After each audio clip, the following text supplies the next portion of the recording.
जिसको शस्त्र या कांटे न अग्नि जलाए, जिसको शस्त्र या कांटे न अग्नि जलाए, गलाए न पानी न मृत्यु मिटाए, वही आत्मा सच्चिदानंद में हूँ, वही आत्मा सच्चिदानंद में हूँ। शिवोहम शिवोहम शिवोहम शिवोहम। जो व्यापक है कण कण में है वास जिसका, जो व्यापक है कण कण में है वास जिसका, नहीं तीन कालों में है नाश जिसका, वही आत्मा सच्चिदानंद में हूँ, वही आत्मा सच्चिदानंद में हूँ। शिवोहम शिवोहम शिवोहम शिवोहम। अमर आत्मा है मरणशील काया, अमर आत्मा है मरणशील काया, सभी प्राणियों के जो भीतर समाया, वही आत्मा सच्चिदानंद में हूँ, वही आत्मा सच्चिदानंद में हूँ। शिवोहम शिवोहम शिवोहम शिवोहम।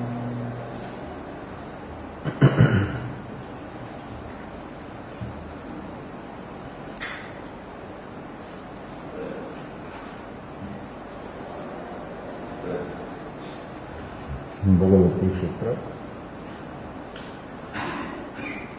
उदाहरण ज्ञानाधिकार। आत्मा ઉદાહરણ ન હોય કે આપણા હોય, ત્રિકાળ અબાધિત છે. આત્મા દ્રવ્ય સ્વતંત્ર સ્વાધીન હંમેશને માટે એક જ છે. એ સ્વતંત્ર આત્માના આશ્રયે જ જીવને સમ્યક દર્શન બોધિ પ્રાપ્ત થાય. જ્યાં સુધી ત્રિકાળ સ્વરૂપનું લક્ષ્ય ન બને ત્યાં સુધી પર્યાય દ્રષ્ટિ કદી છૂટી ન શકે. દ્રવ્યનું લક્ષ્ય બને, દ્રવ્ય દ્રષ્ટિ બને, દ્રવ્યમાં સ્થિર બને ત્યારે પર્યાય છૂટી જાય, છોડવી ન પડે. એ જાય છે. જેમ વિચારો જાય છે એમ પર્યાય પણ પ્રતિક્ષણ બદલી રહી છે એટલે જાય છે. પણ જીવને હંમેશને માટે પર્યાય સાથે જ લગાવ છે. દ્રવ્ય સાથે કદી લગાવ બન્યો નથી, અને દ્રવ્ય સાથે લગાવ થાય તો સમસ્ત લગાવ પડી જાય. આ સાથે રહેલું, આત્માની સાથે રહેલું આ શરીર પર્યાય છે. કેટલો લગાવ છે? કેવો લગાવ છે? શરીર વિભાવ પર્યાય. વિભાવ પર્યાયની સાથે સ્વભાવ એક થઈ ગયો. એટલે આત્મા પોતે પોતાને કેવું થઈ ગયું? આ કેવું ગડબડ? સ્વભાવ અને વિભાવ સાથે, પણ વિભાવ વિભાવમાં જ પરિણમન થાય, સ્વભાવનું સ્વભાવમાં જ પરિણમન થાય. વસ્તુ ગમે એટલી મિશ્ર કરો તો પણ જે તત્વ છે, જે દ્રવ્ય છે, જે ગુણ છે તેનું પરિણમન તેનામાં જ થાય. જડ પૂતગલ તે 5, 25, 50, 100, 200, 500 ભેગા કરી નાખો, લક્ષ પાક તેલ આવે. એની અંદરમાં લાખ ચીજો નાખવામાં આવે. ઉકાળ તમે એક બૂંદ તેલ લઈને મૂકો તો એમાં લાખ ચીજ આવી ગઈ. મને દેખાય માત્ર તેલ, પણ એ એક બૂંદની અંદરમાં જે લાખ ચીજ નાખી છે એના જે ગુણ છે એ બધા જુદા. તેલ એને ભેગા ન કરી શકે. દેખનારને એમ લાગે છે એને ભ્રાંતિ છે. એમ જીવને પણ એવી ભ્રાંતિ છે કે શરીરે હું ને આ ભ્રાંતિ જ્યાં સુધી ન મીટે ત્યાં સુધી ભવરોગ ન મટે, ભાવરોગ ન મટે. દ્રવ્ય સંસાર, ક્ષેત્ર સંસાર, કાળ સંસાર એ બધાનું મેઇન કારણ હોય તો ભાવ સંસાર. ભાવ સંસાર હર વ્યક્તિનો ભીતરમાં છે અને ભીતરમાં જ્યાં સુધી વ્યક્તિ ભાવ સંસારથી ન ઉપર ઉઠે ત્યાં સુધી દ્રવ્ય સંસાર, ક્ષેત્ર સંસાર, કાળ સંસાર એ કદી મીટી શકે આરામ છે. સ્વરૂપ લક્ષ્ય જીવને જો બની જાય તો જીવનું કલ્યાણ સહજતાથી થઈ જાય. આવું જીવન વર્તમાનમાં આપણને મળ્યું છે અને એ આત્મા અનંત ગુણનો ધારક. ઓલા તેલમાં તો લાખ ચીજ નાખે એટલે લક્ષપાત તેલ કહેવાય. એના ગુણધર્મો એ દર્દોને ઉપશાંત કરવા માટે ઉપયોગી થાય. દ્રવ્ય દ્રષ્ટિકોણને ઉપયોગી થાય. શેને ઉપયોગી થાય? દ્રવ્ય દ્રષ્ટિ થાય તો શું કરે? શું કામ થાય? આ બધી જે પર્યાયો છે એ જોવે છે અને છૂટી જાય એટલે ભેદ થઈ જાય. દ્રવ્ય દ્રષ્ટિ થાય તો જ ભેદ થાય અને તો જ એ આત્મા વર્તમાનની અંદરમાં સ્વરૂપમાં સ્થિર થઈ જાય. અને આ કાર્ય પોતાથી જ પોતા વડે થવાનું, એ સિવાય કોઈથી આ કાર્ય કદી શક્ય સંભવિત નથી.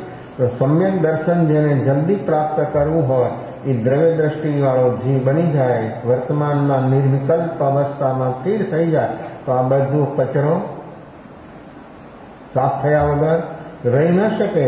પણ વ્યક્તિની વર્તમાન અવસ્થા કેવી ચાલે છે, કેવી ચાલી રહી છે? તો શારીરિક દર્દો માટે વ્યક્તિની અનેકવિધ રીતે ચિંતિત બને છે, વ્યાધિ માટે. પણ આત્માની અંદરમાં ભાવરોગ મિટાવવા માટે, એના માટે આપણું વર્તમાનમાં શું કાર્ય ચાલે છે? માણસ કે નહીં કે તમે શું કરો છો? કોઈ સાધક હોય તો પૂછે કે તમારી સાધના શું ચાલે? માણસો એકઠા તો ઘણા પ્રસંગોએ ઘણા કારણોથી, નિમિત્તોથી મળે છે. કોઈ કોઈને પૂછે તમે શું સાધના કરો છો? પૂછે?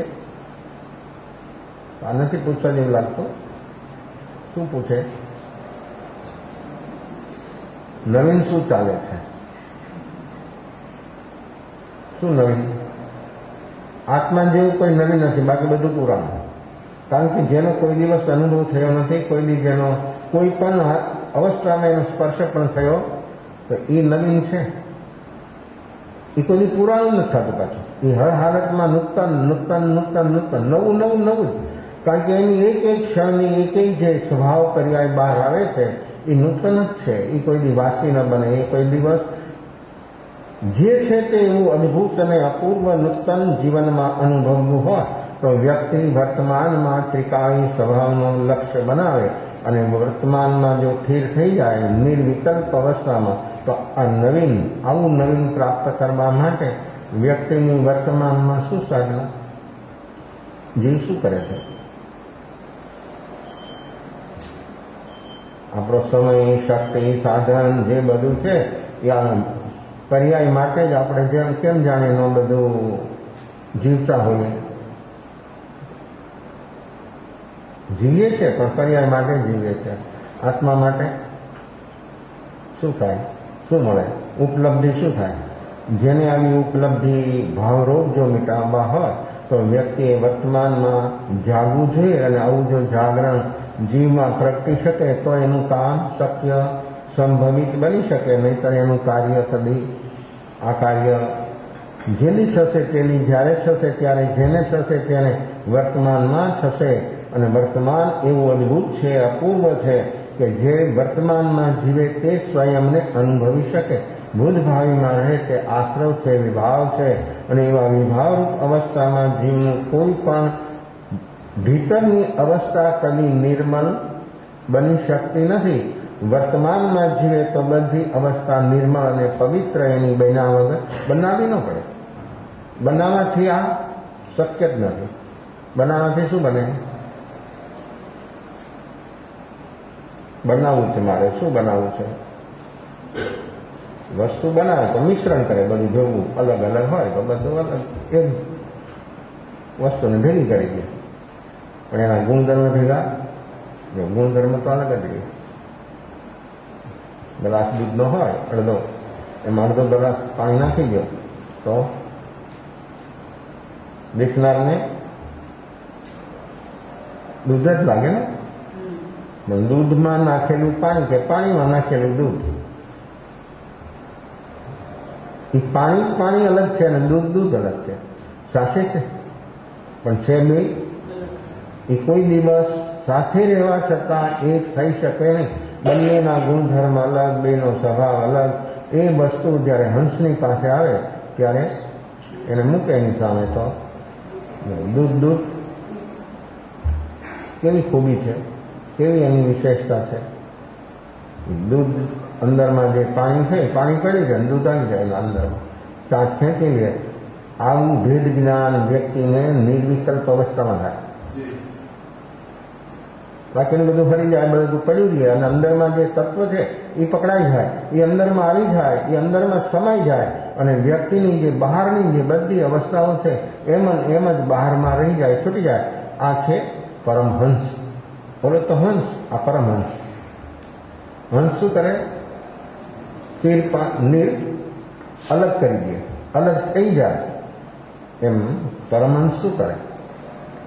બોલે તો હંસ એ તો પંખી છે, પચંદ્રી પ્રાણી, વિજ્ઞેન્દ્રી ત્રસ જીવ છે.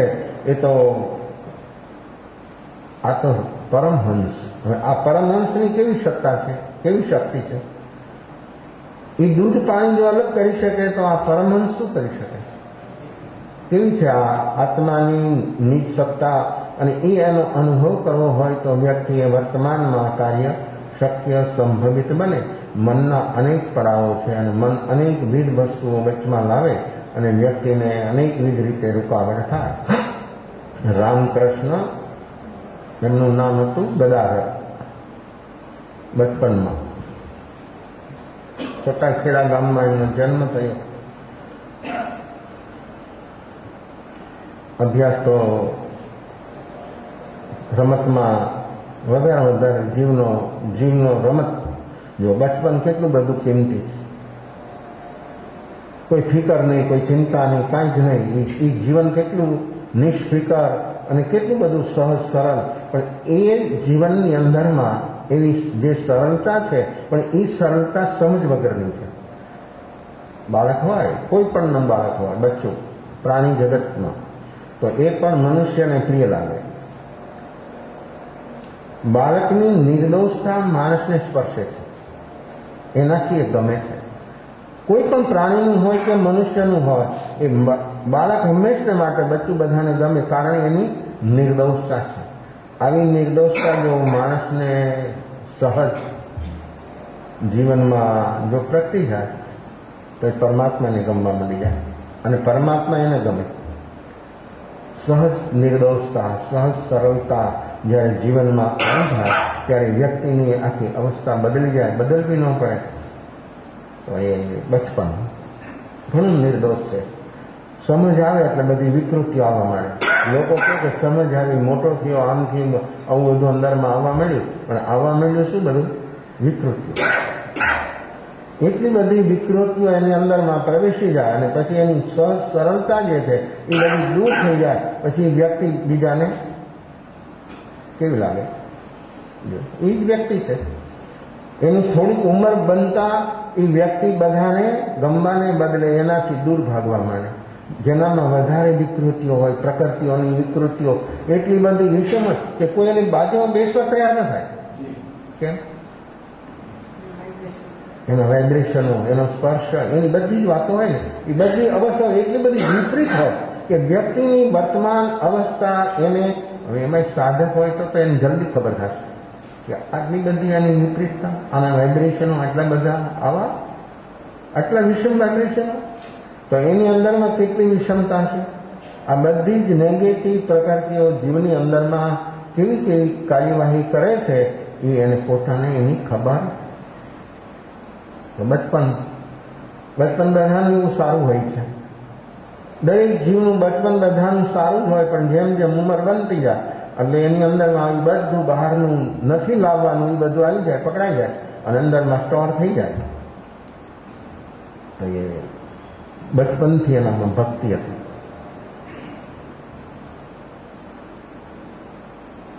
રસ્તા પર ચાલ્યા જાય અને કોઈ રામનું નામ લે, અગર કોઈ ધૂન બોલતું હોય અને એને સંભળાય અને એની સાથે એ પણ રસ્તા ઉપર એ નાચવા મળી જાય.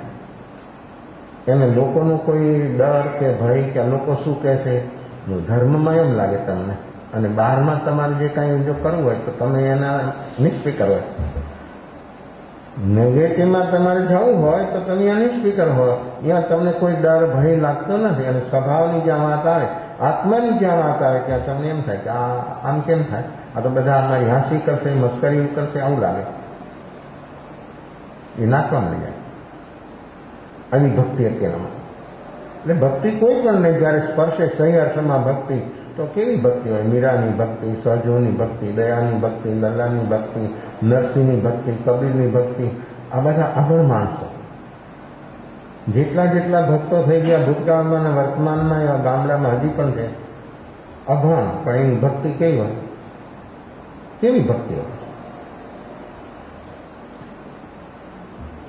એના મોટા ભાઈ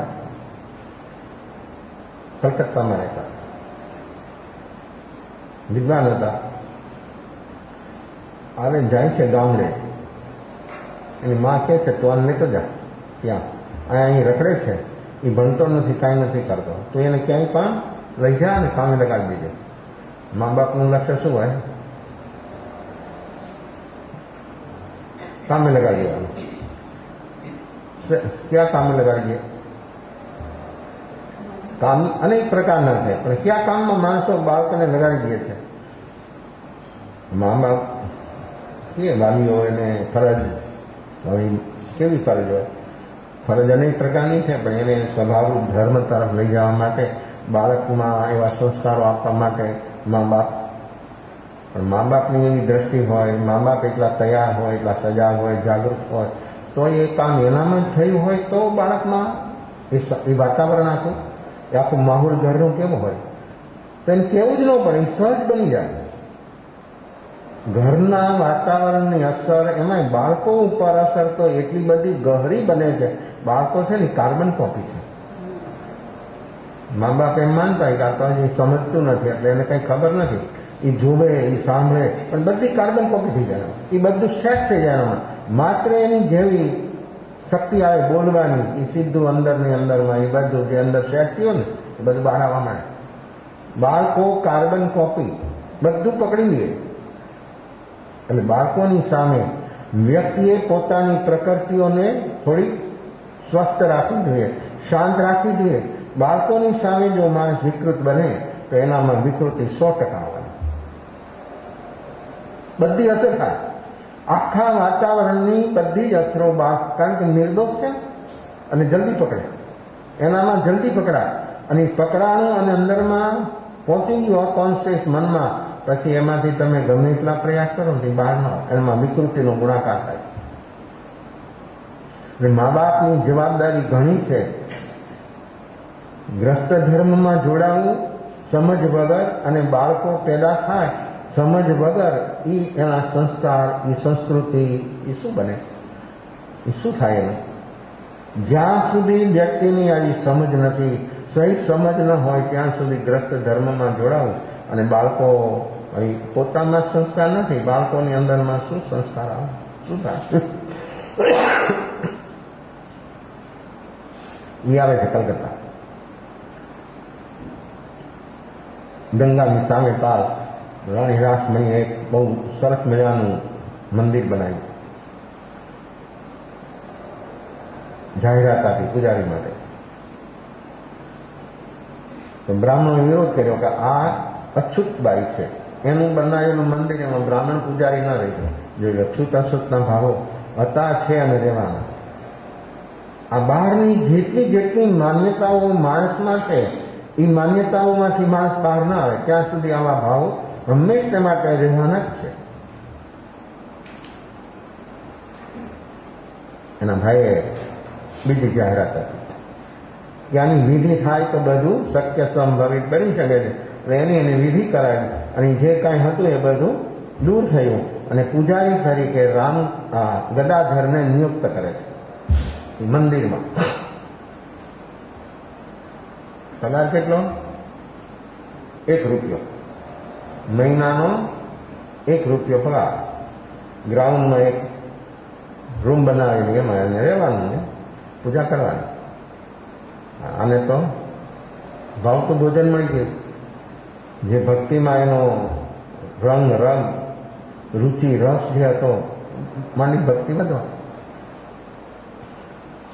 એવા ભાવ ભક્તિ પણ ભક્તિના પ્રકાર: આત્મભક્તિ, અર્થભક્તિ, જિજ્ઞાસુ ભક્તિ, તન્મય ભક્તિ, તદ્રુપ ભક્તિ, પરાભક્તિ. જો કોઈ પણ અર્થની ભક્તિ હોય તો એ ભક્તિ માત્ર માણસને રાઉન્ડમાં જ ફેરવે, એમાંથી બહારના એ સાધન મુક્તિનું ન બની શકે. પણ પરાભક્તિ સુધી, આ બધી ભક્તિમાંથી પાર થાય ને પરાભક્તિ સુધી જો માણસ પહોંચી શકે તો જરૂરી ભક્તિ પણ એને સાધન બને. સાધન છે, આ બધા સાધનો છે, પણ સાધન સાથે જો લગાવ બની જાય, એકરૂપ થઈ જાય તો એ સાધન જ બાધા. સૌ સાધન બંધના. બહારના બંધન કરતા આ બંધન બહુ મોટું છે. જે વ્યક્તિ જે સાધનની સાથે એકરૂપ થઈ ગયો, એ સાધન જ એને બંધન, એ સાધન એને આગળ ન ચાલવા દે. માધ્યમો બધા છે ને તમે જાણો, અને એમાં શું છે જાણી લો, અને અહીંયા સુધી જ પહોંચશે, અહીંયા સુધી જ એની પહોંચ છે. એ સાધનની બધાની ક્ષમતા હોય છે, એ ત્યાં સુધી જ ચાલે, એનાથી આગળ ન ચાલી શકે. અને આગળ ચલાવવા જાઓ તો એમાં વ્યક્તિમાં જ વિકૃતિઓ આવી જાય, ગાડી રિવર્સમાં ચાલે.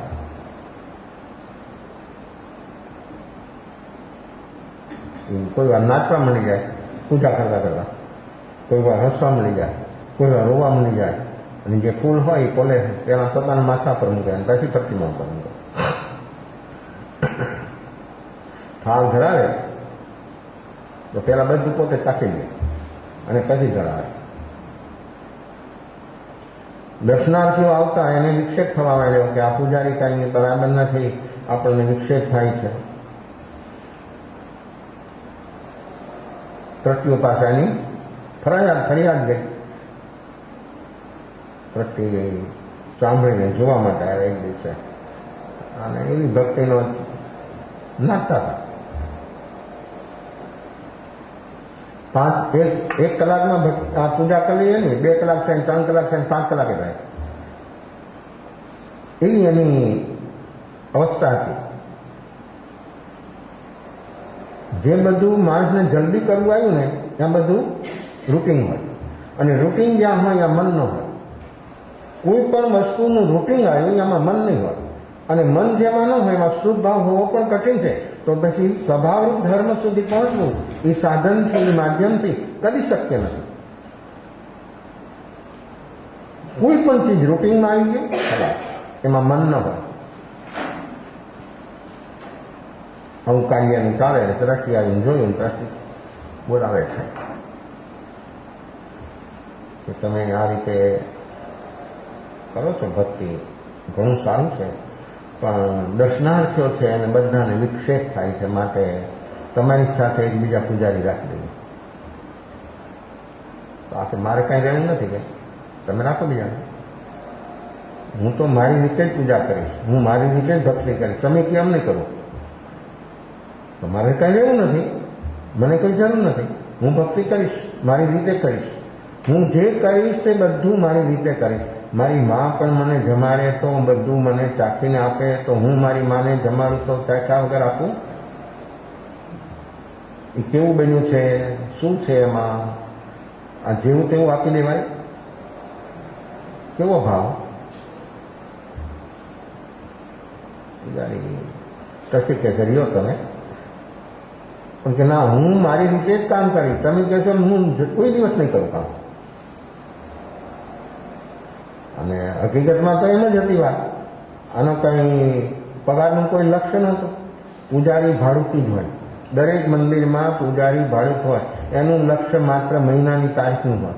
એને પરમાત્માનું લક્ષ્ય ન હોય, એની પરમાત્માની ભક્તિની કોઈ પરવા ન હોય. એને ભાડુતી માણસો હોય, એને કોઈ દિવસ પરમાત્માને રીઝવવા. અંદરમાં બેઠેલો પરમાત્મા ક્યારે રીઝે કે વ્યક્તિની અંદરમાં પરાભક્તિ સુધી વ્યક્તિ પહોંચે ત્યારે એ પરમાત્મા, અંદરમાં બેઠેલો પરમાત્મા, બહાર તો પ્રતીક છે, બહારમાં તો બિંબ છે.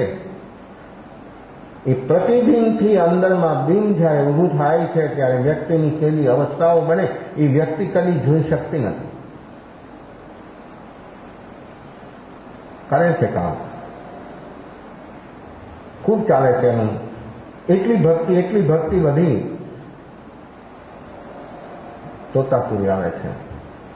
અદ્વૈતમાં સાધક પહોંચેલી વ્યક્તિ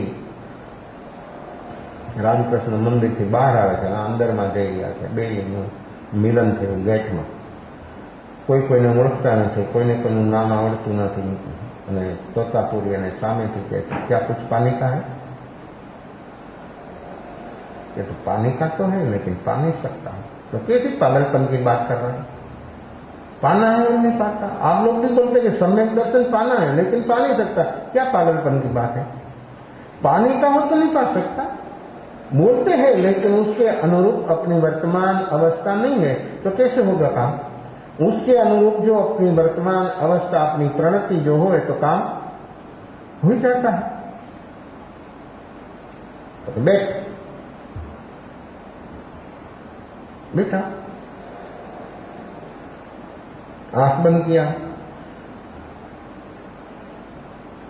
અને એવી સ્થિરતા હતી અને એવી લઈ હતી ભક્તિમાં કે 2 મિનિટ બેસે આંખ બંધ થાય, બધું જગત ભૂલી જાય, ભૂલાઈ જાય. ભૂલવું ન પડે, મામય બની જાય. એની સામે બીજું કઈ આવે જ નહીં. આ કેસી ભક્તિ? તમે માળા લઈને બેસો, કંઈ અધ્યયન કરવા બેસો, સ્વાધ્યાય કરવા બેસો, ધ્યાન કરવા બેસો, કેટલી મિનિટ સ્થિરતા છે? એ જે તમે કરો એની અંદરમાં એટલી સ્થિરતા કેટલી છે? આત્મસિદ્ધિ હમણાં બોલાતી હતી ત્યારે છેલ્લે લાસ્ટ ઉપર 15 ગાથા સુધી અવાજ આવતો તો ગાથાનો શબ્દો શું હતા એ આવતા નહોતા. 15 ગાથા જ્યારે વિકલ્પ શરૂ થયા ત્યારે નક્કી થયું કે આ 15 ગાથા સુધી શબ્દો કાન પર આવતા હતા, અવાજ, પણ શબ્દો નહોતા પકડાતા. માણસની વર્તમાન અવસ્થામાં માણસ જ્યારે આવી નિર્વિકલ્પ અવસ્થામાં માણસ જ્યારે ડૂબી જાય ત્યારે બહારનું છોડવું ન પડે, બોલવું ન પડે, ભૂલાઈ જાય, છૂટી જાય. અને ભક્તિ એવી હતી, બધું ભૂલી જાય, મય બની જાય. જો આ સાધન કેવી રીતે બંધનરૂપ થાય છે, આવી ભક્તિ પણ માણસને ક્યારે એનાથી બહાર આવે, છલાંગ ક્યારે લાગે અને માણસની પરમહંસ અવસ્થા ક્યારે પ્રગટે.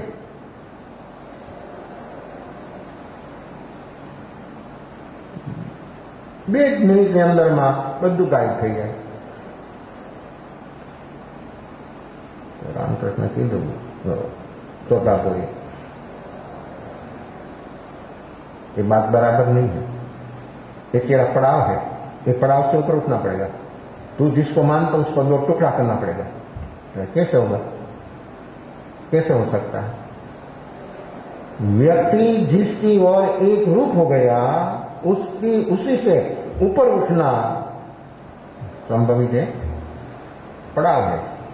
साधन के साथ एक रूप हो गया, वो बंधन रूप साधन हो गया, उसको मालूम नहीं है कि साधन मुझे बंधन रूप है, और मानता नहीं।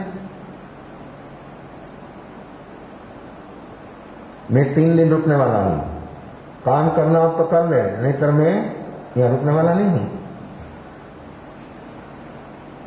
कल तैयार होकर जल्दी आ जाना, मैं एक प्रयोग करूं तेरे पर। दूसरे दिन जल्दी ही तैयार होकर आ गया। तो बोलो मैं क्या करूं? कि बैठ। बैठा है, इशारा करना। जब तू मामई हो जाए, शक्ति इकट्ठी करना, खड़क उठाना और उठाकर झटका लगाना, 2 टुकड़ा करने का है। तो वो कैसे हो? ये कैसे हो सकता है? हो जाएगा। तेरी शक्ति जो भीतर में प्रगति सी होगी तो हो जाएगा काम तेरा।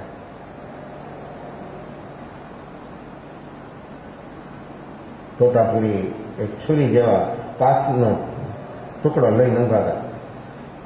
જેવો એને ઈશારો કર્યો કે બસ બધું ગાયબ, એને કપાની અંદરમાં જેમ જમીન ઉપર માણસ લીટો કરે દબાવીને એમ એના કપામાં લીટો કરી દીધો। ચામડી તૂટી ગઈ, લોહીનો ફુવારો। કઈ શક્તિ ભેગી ઉઠાવ તલવાર, કલ્પનાની કાળી કલ્પનાની તલવાર કર ટુકડા। આ કેવી શક્તિ એની અંદરમાં, હરેક વ્યક્તિમાં શક્તિ છે। હરેક વ્યક્તિ એમાંથી બહાર આવી શકે છે આ શક્તિ દ્વારા। પણ વ્યક્તિની શક્તિ 5 ઇન્દ્રિયો મન અને બુદ્ધિના માધ્યમથી વેર વિખેર થઈ જાય। બધી શક્તિ, બધા જ પ્રકારની જે શક્તિ છે એ બધી 5 ઇન્દ્રિયો મનથી બધી શક્તિ, જેટલું મન આપણું ભૂતભાવીમાં ભાગે એટલી એટલી આપણી શક્તિઓ ક્ષીણ થઈ જવાની, એ વ્યક્તિને એની ખબર નથી।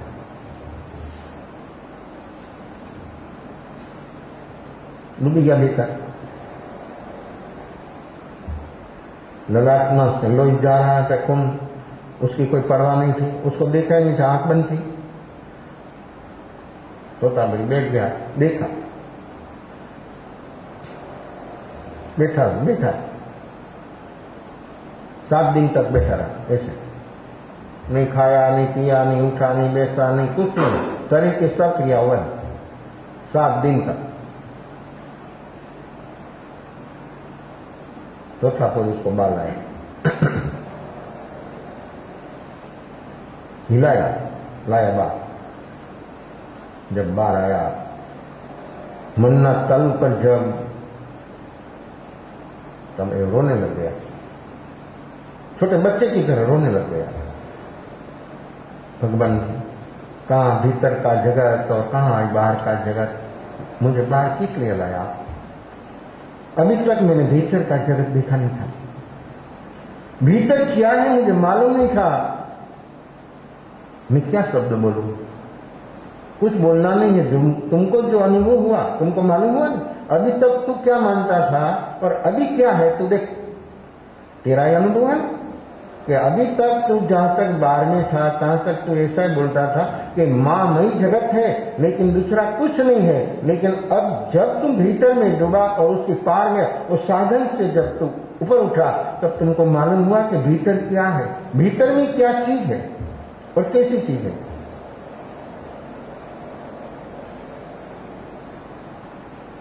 आतोतापुरी 3 दिन नहीं 1 साल रुका है, 1 साल तक वहां रुका।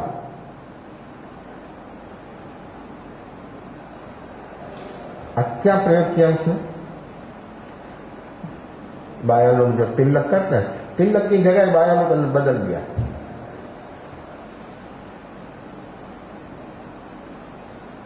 तिलक की जो जगह है वहां पर आज्ञा चक्र है।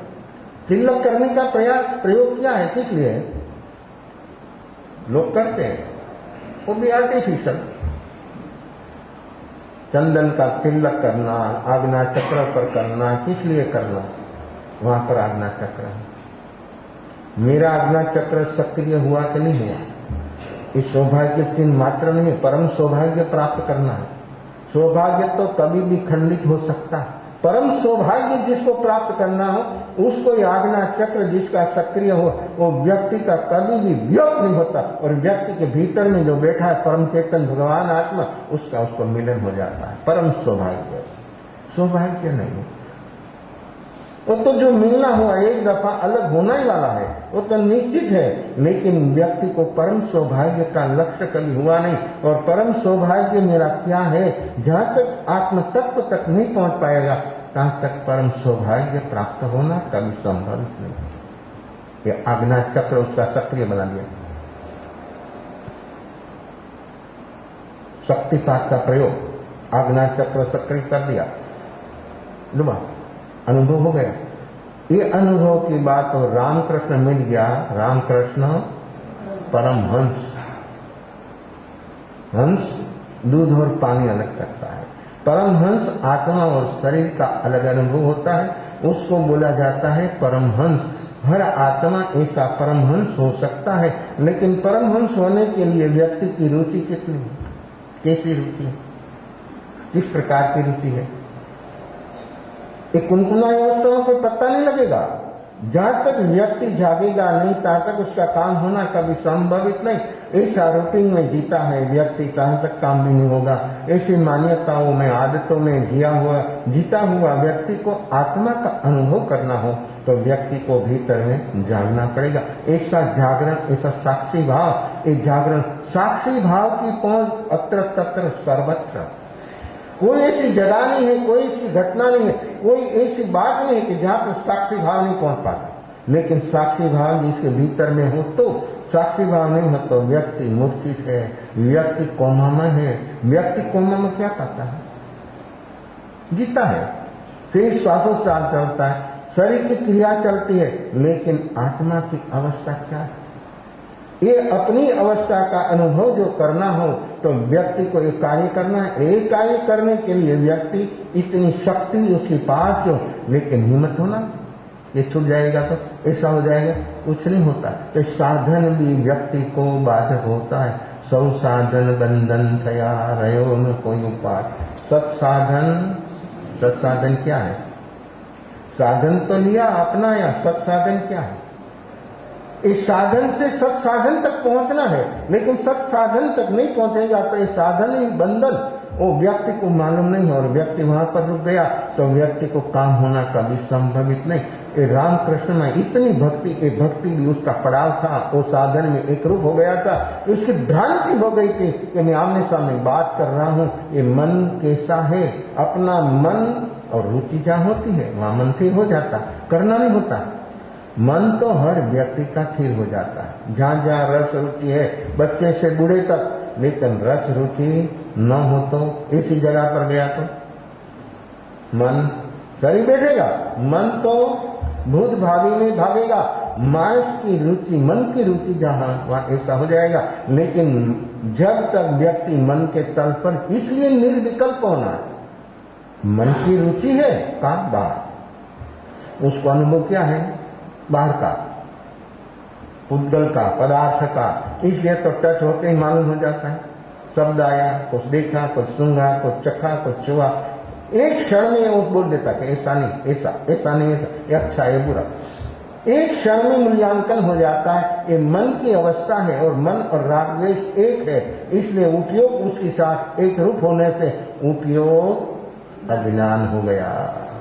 ये उपयोग को ज्ञान, सब उपयोग जो है वो अज्ञान से जो बाहर लाना हो तो व्यक्ति को वर्तमान में निर्विकल्प ये जागरण, साक्षी भाव, ये साधना, ये साधन अद्भुत साधन है।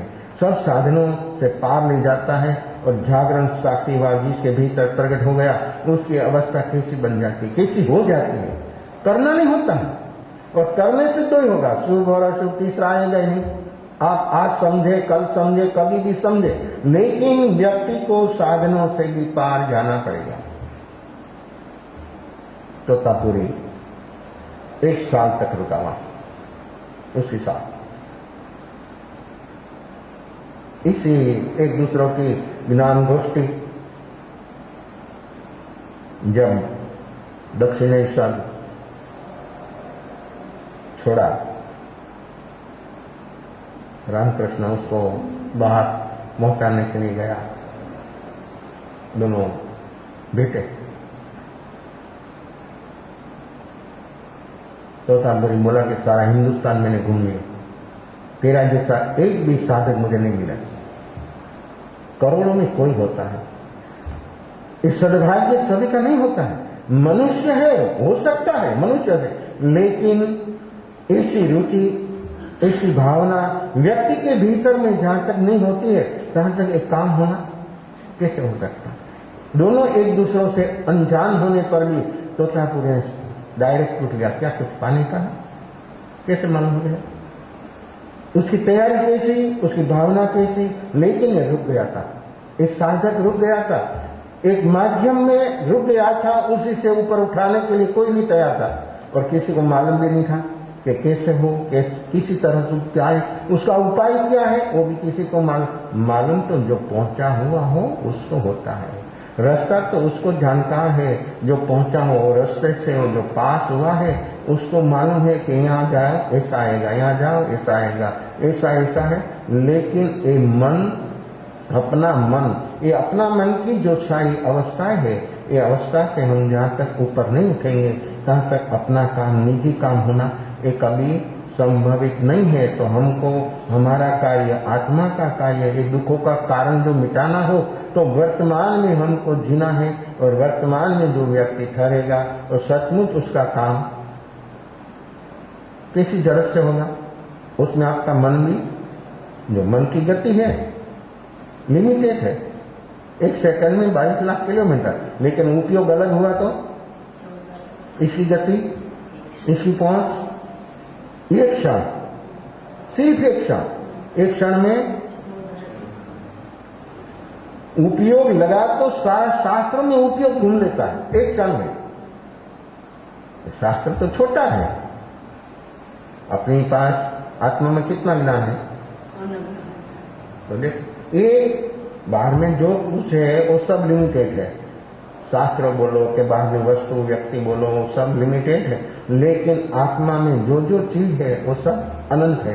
तो आप ज्ञान अनंत है, तो एक उपयोग जागता के साथ व्यक्ति की सारी अवस्था बदल जाती है, और एक सम्यक दर्शन प्रकट होते ही सब कर्म, एक नहीं, घाती कर्म चाहे 4 का आंशिक आंशिक उसका क्षयोक्षम हो तो क्षयोक्षम, उपशम हो तो उपशम, और क्षय हो तो क्षय सहजता से हो जाता है। सम्यक दर्शन के साथ में सम्यक ज्ञान, उसके साथ ही स्वरूप में स्थिरता और निश्चय सम्यक चारित्र है।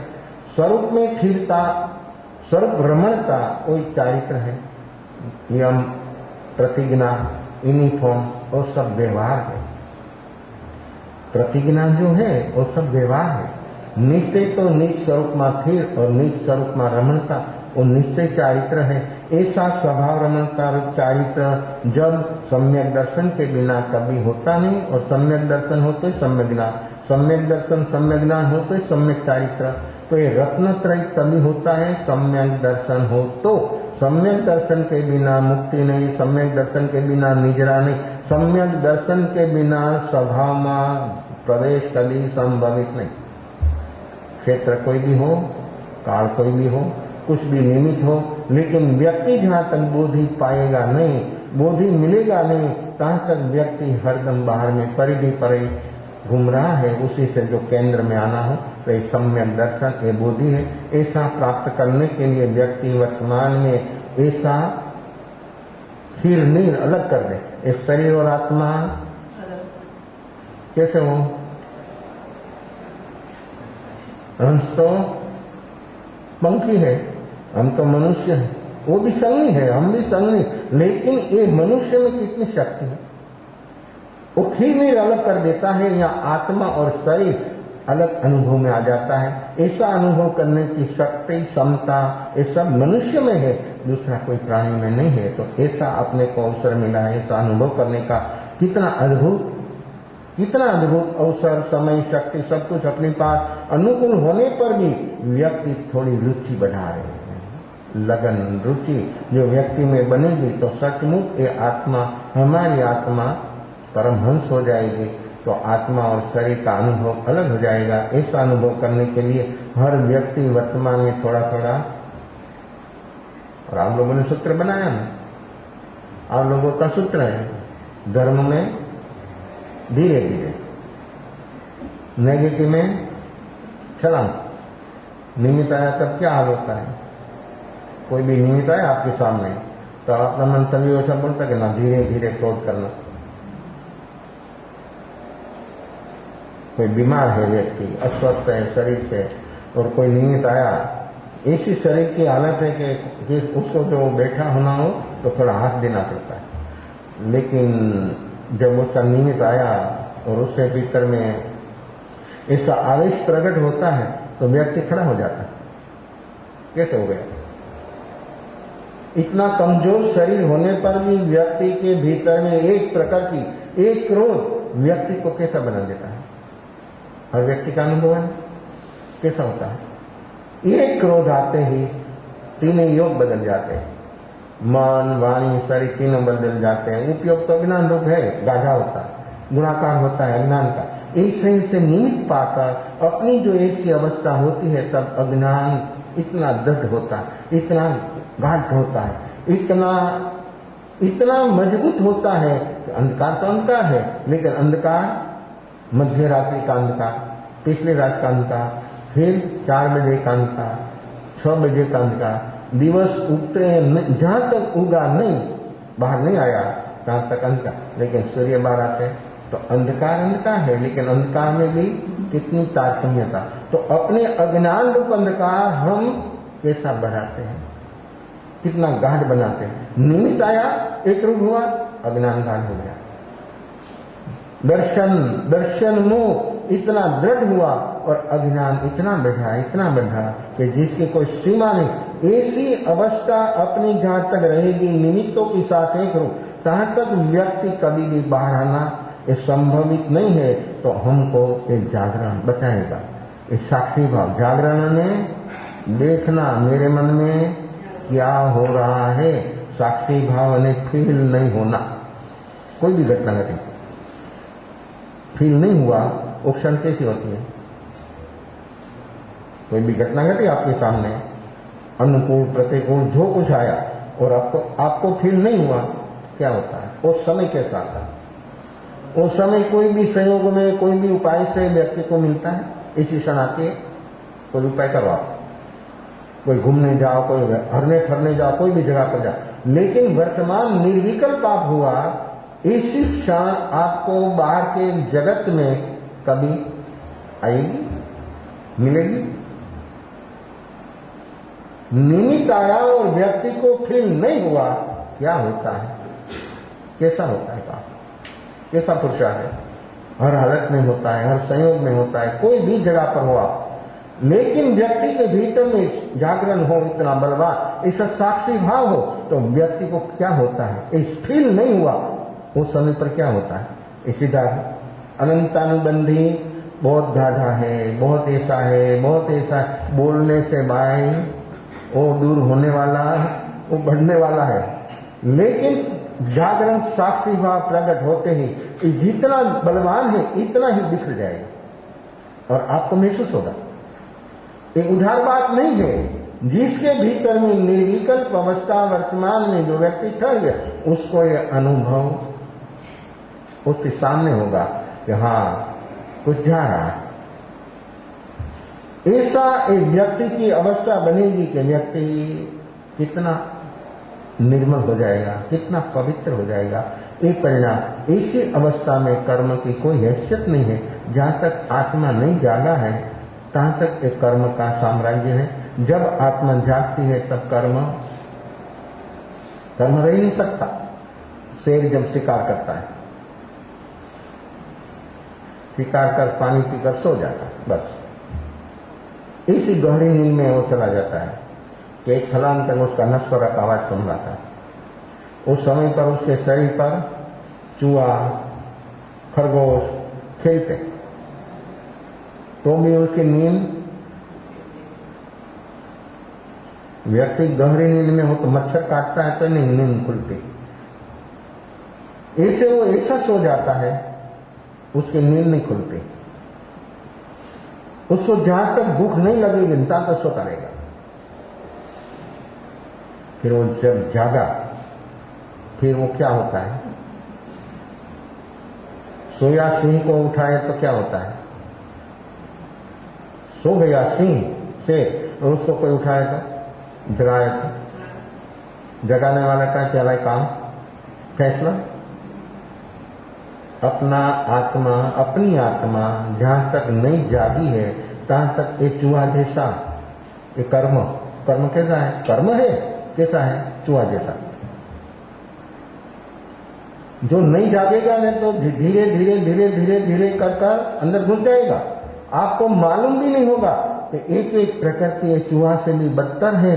तो व्यक्ति जहां तक नहीं जागेगा तहां तक वो काम करता रहेगा और घुस जाए। जागता के साथ कैसा होता है, सिंह जाग गया, फिर उसके पास कोई भी प्राणी सामने आता नहीं, थम जाता। ऐसे अपना चेतन, ये भगवान आत्मा अंदर सो गया है, कहां तक ये कर्म है, ये सब उदय योग संयोग है, ये सब अपने परेशान करेगा, परेशानी होगी, लेकिन जागने पर वो सब कुछ होने पर भी नहीं होगा।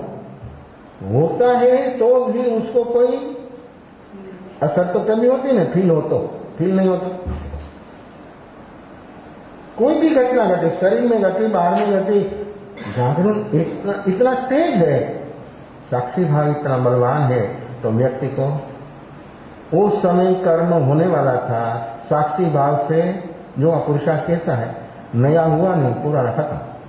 और कितना कर्म होता है क्रम से, खत्म होता है एक साथ। एक कैसा प्लस पॉइंट है अपने पास, कर्म होता है क्रम से, खत्म होता है एक साथ। इसमें तो कितना समय, 25 मिनट, कितना समय नहीं काम होगा, 25 मिनट का काम नहीं होगा। अपना काम है तो अपने लिए 25 मिनट नहीं, शरीर के लिए 24 घंटा, अपने लिए 25 मिनट नहीं। देखो अपनी वर्तमान कंगालीय अवस्था कैसी चल रही है, जो हम नहीं जागेगा तो ऐसे सारा जीवन समाप्त हो जाएगा, उपलब्धि कुछ नहीं होगी, जो दुख का कारण नहीं मिटेगा। तो ये मनुष्य जन्म अपने को मिला क्या काम का होगा, तो अपने काम करना है, अपने से होने वाला है, वर्तमान में होने वाला है। तो हम वर्तमान में थोड़ा जागरण साक्षी भाव प्रकट करने का प्रयास करें, ध्यान करें 15 मिनट।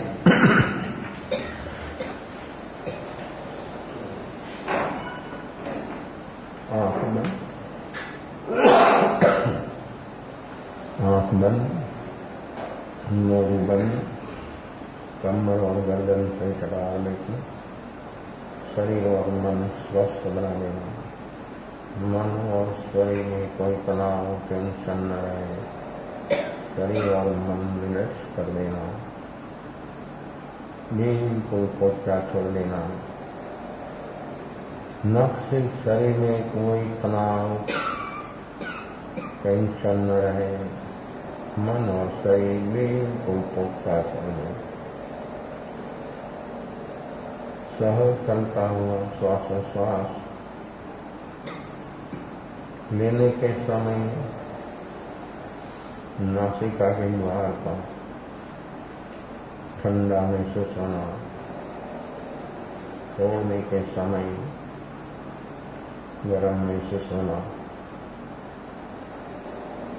मन भूल भाई में चला जाए तो पूर्ण श्वास, दीर्घ श्वास, 1, 2, 3 श्वास लेते ही मन वापिस आ जाएगा। सावधानी से काम करें, सजागता के साथ काम करें, लगन के साथ काम करें। श्वासोश्वास सहज चल रहा है, हमको सहज देखना है, करना कुछ नहीं है, सिर्फ देखना है। ये देखने का अभ्यास बढ़ते बढ़ते श्वासोश्वास के तल से शरीर के ऊपर, मन के तल पर स्टेप बाय स्टेप आगे बढ़ना है। एक श्वासोश्वास भीतर में बैठा हुआ परमात्मा का प्रतिनिधि है, सिर्फ देखना है। देखने के साथ कोई मंत्र नहीं जोड़ देना, कोई पद नहीं जोड़ देना, सिर्फ देखना।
नो यंता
संग की जय।